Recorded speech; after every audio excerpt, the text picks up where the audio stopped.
Si Taverny m'était compté présente en exclusivité sa nouvelle rubrique Alice Donna au pays de Taverny.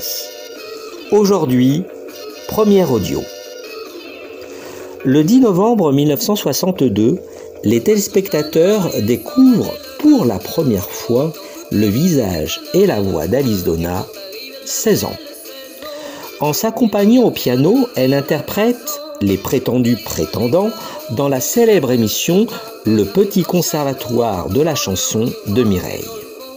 Une nouvelle vedette de la chanson vient de naître et avec elle, des dizaines de mélodies. Tendres, puissantes, émouvantes, efficaces, certaines aujourd'hui dans toutes les mémoires. Grâce à un parcours singulier où le travail et le talent se sont toujours conjugués à merveille, la jeune fille s'est fait un prénom aussi célèbre que celui de l'héroïne de Walt Disney.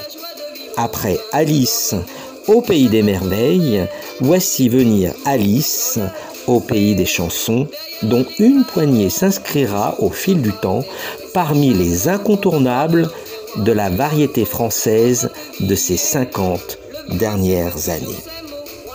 Alice au pays de Taverny.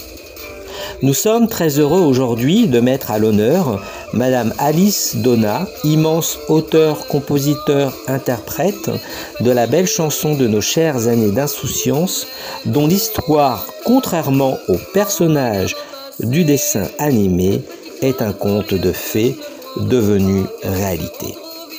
Toutefois, le prénom d'Alice est celui de sa grand-mère.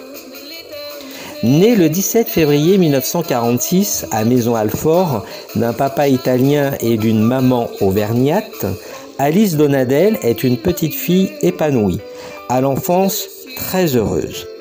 Dans la famille, tout le monde aime la musique. La petite Alice baigne dans cet univers avec délice.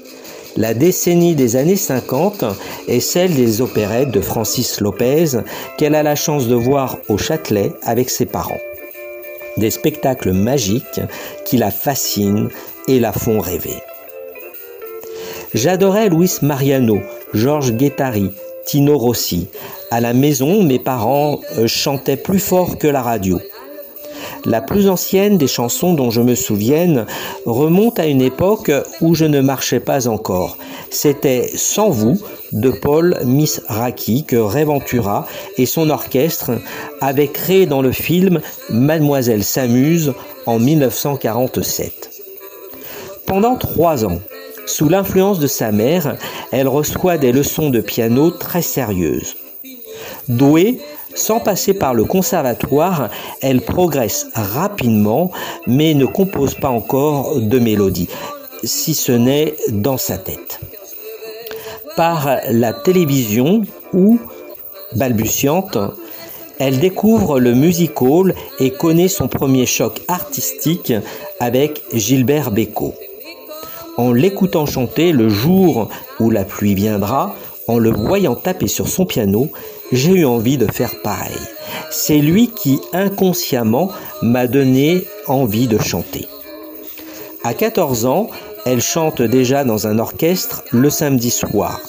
Conquise par les rythmes venus d'Amérique et en particulier Ray Charles et Paul Anka, elle monte les V, un groupe vocal avec 5 filles qu'elle accompagne au piano. Et en parallèle, elle aide ses parents dans la station-service familiale de Taverny, dans le Val d'Oise. Si elle rate son bac, elle réussit son parcours d'entrée en 1961 chez Mireille avec Alléluia de Ray Charles, que cette dernière croit être une composition originale de la jeune fille. Peu importe, Mireille l'invite à revenir les semaines suivantes et pendant plus d'1 an, Alice écoute, apprend, s'exerce, s'applique et se forme. Et parce que Mireille a une nette préférence pour les auteurs-compositeurs, Alice couche sur le papier ses premières chansons afin d'attirer sur elle toute l'attention de son professeur. En janvier 1963, la prestigieuse firme Partè Marconi, en quête de nouveaux jeunes talents, lui fait passer une audition. S'ensuit la signature d'un contrat d'enregistrement et le 17 février, un premier disque 45 tours estampillé Pat est publié. Mon train de banlieue qui fait référence à la halte de Vaucelles à Taverny. Une fois plus tard, elle participe à la célèbre émission d'Aimé Mortimer à l'école des vedettes, parrainée par Eddie Constantine. L'occasion pour elle de présenter son premier EP 4 titres, lequel contient Les garçons, Demain j'ai 17 ans, Sur Boom 63, des titres dont elle a écrit paroles et musique et qui s'inscrivent parfaitement dans l'air du temps, la période étant au twist et au yéyé. Avec sa jeunesse et ses chansons, Alice Donna est une artiste dite de la nouvelle vague que le présentateur Albert Resnais reçoit régulièrement dans plusieurs émissions Âge tendre et Tête de bois.